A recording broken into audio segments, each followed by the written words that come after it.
এর নাম হচ্ছে রিকাশ শর্মা। সে মহেশখালীতে 2-3 দিন আগে ইসকনের এক সমাবেশে বক্তব্য দিছে। হিন্দুদের উচিত তাদের ছাত্র ছাত্রীদের হাতে তরবারি ছুরি দেওয়া, তারা যেন মুসলমানদেরকে হত্যা করতে পারে।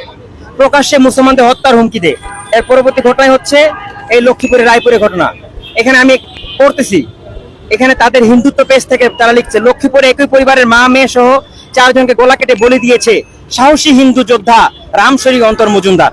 তাদের ভাষায় অন্তর মজুমদার সাহসী রাম সৈনিক, সে মুসলমানদেরকে বলি দিয়েছে। খুব ভালো কাজ করেছে সে তাদের দৃষ্টিতে। নোয়াখালী সুবর্ণচরে কার্তিক মজুমদারের ছেলে সে।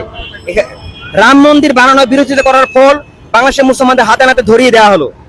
আর কেউ কখনো রামের বিরোধিতা করবে না, করলে এভাবে রামের নামে বলি দেওয়া হবে।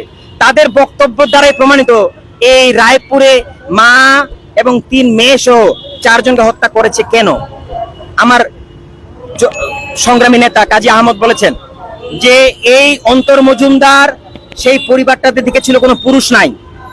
সেই পরিবারের যিনি স্বামী তিনি 1 বছর আগে ইন্তেকাল করেছেন। মা আছে, 3 মেয়ে আছে।